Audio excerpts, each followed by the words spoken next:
Bonjour à tous, je suis Chloé et je vous souhaite la bienvenue dans la 2e saison de Paroles de confinés. Pour rappel, dans la première saison, vous avez écouté les témoignages de jeunes Français et Françaises confinés en France ou à l'étranger. Ils nous parlaient de leur quotidien et nous partageaient leurs émotions. Vous pouvez d'ailleurs retrouver les 13 épisodes de la saison 1 sur SoundCloud, YouTube ou directement sur le blog. Vous retrouverez tous les liens dans les notes du podcast. Dans cette nouvelle saison, le format sera un peu différent. À chaque épisode, nous abordons un thème. Vous écoutez des témoignages sur ce thème et je vous partage ensuite des précisions et des réflexions. J'espère que ce nouveau format vous plaira et je vous souhaite une bonne écoute.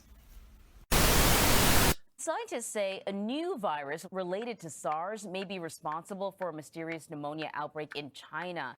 Coronavirus. It comes from China. UK enters its 6th week of lockdown as political pressure grows to start easing restrictions. And I see the disinfectant where it knocks it out in a minute. And is there a way we can do something like that by injection inside or almost a cleaning? De nombreux experts s'interrogent sur les impacts négatifs d'une telle situation sur la santé mentale. On se retrouve aujourd'hui pour le premier épisode de la saison 2 de Paroles de confinés. L'épisode du jour devrait vous faire du bien au moral. Nous allons aujourd'hui parler de solidarité. Au début du confinement notamment, on a beaucoup entendu parler des vols de masques aux infirmières ou des mots hostiles adressés au personnel hospitalier amenés à être en contact avec le virus pour nous sauver. Mais ne faut-il parler que de ces personnes ? Pourrions-nous aussi parler de toutes les initiatives solidaires qui se mettent en place pendant cette pandémie ? C'est ce que je vous propose de faire aujourd'hui. Je vais vous laisser écouter un extrait du témoignage de Maxence et je vous retrouve juste après. Et ce que j'ai vu aussi, c'est qu'il y a beaucoup de photos des soignants qui, à force de se laver les mains avec le gel hydroalcoolique, il y a des brûlures, de l'eczéma, tous des trucs comme ça. Plusieurs youtubeurs que je suis qui ont du coup fait un appel à aux marques de beauté avec lesquelles elles ont un partenariat. Elles ont fait appel à elles pour justement donner gratuitement dans les hôpitaux des crèmes pour les mains, donc pour éviter justement ce frottement et ces brûlures que ça cause le gel hydroalcoolique pour les soignants, parce qu'ils doivent au moins s'en mettre 60 fois par jour, je pense, pour bien se désinfecter et éviter d'être contaminés. Mais du coup, je trouve ça bien que des personnes utilisent leur notoriété pour des causes qui sont vraiment importantes comme ça. C'est comme LVMH qui a fait un don de masques. Je trouve que c'est bien des personnes qui peuvent utiliser cette notoriété pour faire des dons qui sont vraiment utiles pendant cette période. Et on a beau pouvoir critiquer les personnes le long de l'année, c'est vraiment bien ce qu'elles font. J'ai vu qu'il y a aussi, par exemple, Mbappé, il me semble, qui a donné de l'argent pour le personnel aide-soignant, ou plutôt pour la recherche, il me semble. Donc voilà, il y a beaucoup de célébrités qui sont généreuses pendant cette période. Bon, en vrai, c'est censé être des gestes normaux, mais il n'y a pas toutes les célébrités qui prennent la peine de faire ces gestes. Et donc, le fait que les personnes qui ont les moyens le fassent, je trouve ça super bien. Par exemple, dans l'association dans laquelle je suis, donc Tous les Possibles, on essaye en ce moment d'appeler des grossistes et des supermarchés pour qu'ils fournissent des épiceries sociales et solidaires. Donc il y en a une en particulier, c'est la Passerelle. Et donc ils vont commencer à être à court de stock. Et donc justement, le fait qu'ils doivent bientôt fermer, ça va mettre en péril beaucoup de familles et d'étudiants qui se nourrissaient là-bas en fait. Et donc du coup, on a pris l'initiative de contacter des supermarchés pour qu'ils puissent donner du frais ou même des produits style des pâtes, du riz, etc. Et donc voilà, c'est important parce que dans cette période, on pense pas forcément aux familles qui justement se nourrissaient fortement par les épiceries sociales et solidaires, mais qui commencent à être en rupture de stock. Et donc ça serait bien que des grandes surfaces fassent des gestes comme ça. Ça aussi, faut penser à être vraiment solidaire pendant cette période. J'ai choisi cet extrait pour vous parler de solidarité parce que je trouve qu'il aborde différentes formes d'initiatives et ça va me permettre de développer le sujet. Donc je vais commencer par développer les initiatives dont Maxence a parlé et ensuite je vous parlerai d'autres initiatives qui permettent à chacun d'agir à son échelle. Donc Maxence a parlé des dons de masques de LVMH. Donc LVMH, c'est un géant du luxe français qui possède notamment Louis Vuitton et Chanel. Les dons de LVMH et les actions de LVMH dans le contexte du coronavirus ont beaucoup fait parler. On en a beaucoup entendu parler dans la presse. Et il y a eu notamment 2 grandes interventions. La première, elle date du 13 mars et elle concerne le gel hydroalcoolique.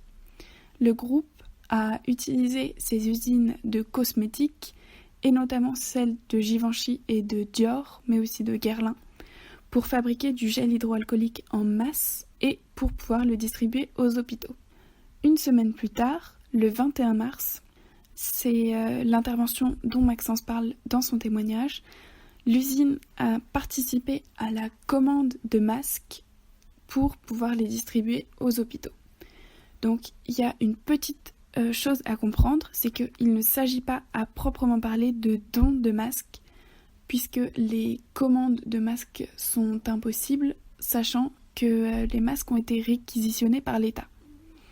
Donc en fait, LVMH a participé à la distribution de masques en collaboration avec l'État et a financé la distribution de 10 millions de masques sur une semaine. Distribution qui est prévue pour durer 1 mois au total et donc distribuer 40 millions de masques.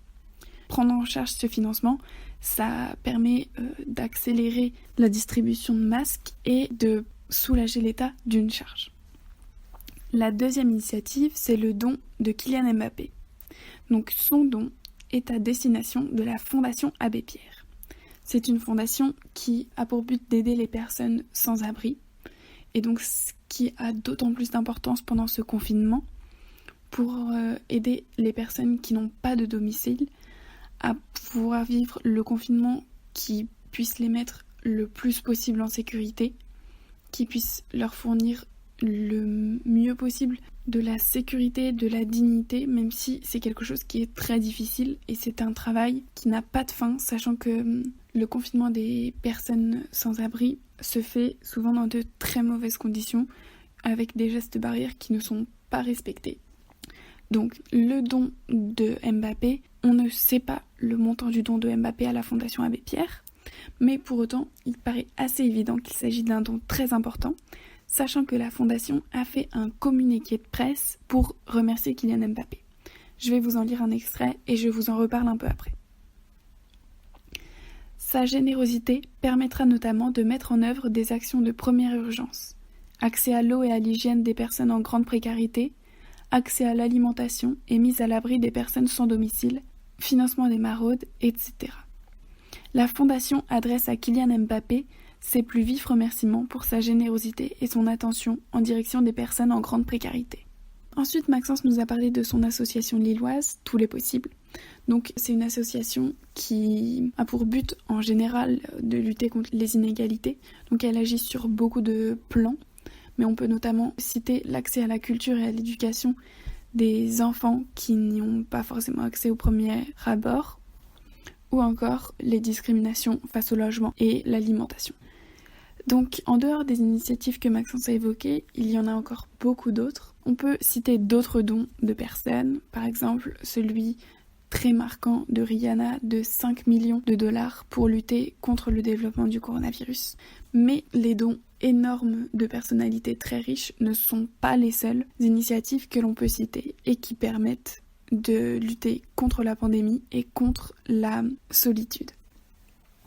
Donc, je vous ai choisi 2 grandes initiatives, mais avant, je voulais vous dire qu'il y a des toutes petites choses qu'on peut faire pour aider à son échelle, et notamment 2 petites choses. On peut proposer simplement à ses voisins de faire leurs courses si jamais ils sont vulnérables, qu'ils ne peuvent pas faire leurs courses eux-mêmes, ou simplement que faire leurs courses les expose à un grand danger, s'il s'agit de personnes âgées ou de personnes qui ont un système immunitaire affaibli parce qu'elles ont une maladie chronique par exemple. Donc simplement ça, et autre chose qu'on peut faire, c'est imprimer des attestations de sortie, donc celles qui sont disponibles sur le site du gouvernement. Vous pouvez les retrouver dans les notes du podcast si vous en avez besoin, pour permettre aux personnes qui n'ont pas d'imprimante de sortir sans risquer de se prendre une amende parce qu'elles n'ont pas pu le remplir, ou alors qui n'ont pas accès à l'attestation numérique sur leur téléphone parce qu'elles ne possèdent pas de smartphone ou parce qu'elles ne savent pas s'en servir, par exemple.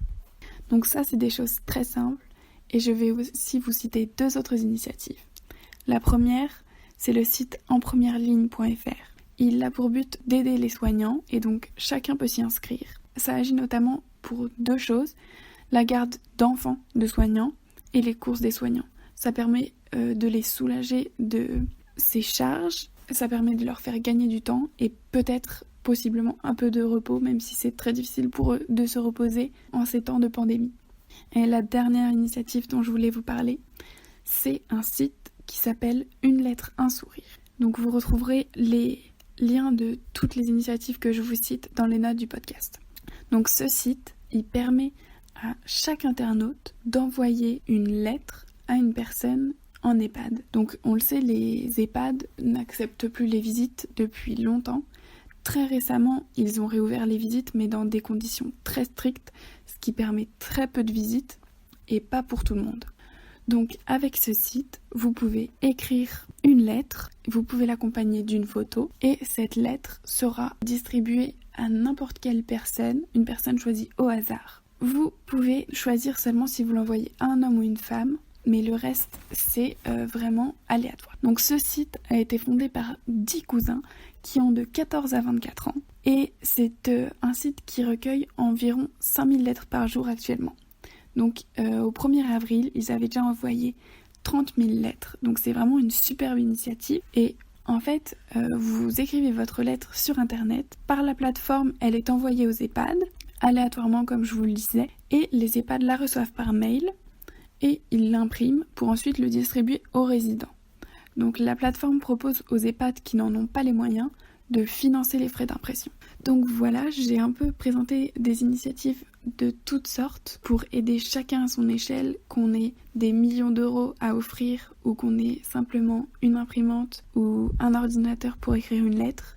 Donc j'espère que vous trouverez votre façon d'agir à vous et que vous voyez toute cette solidarité qu'il y a en ces temps de coronavirus et c'est quelque chose qui fait du bien.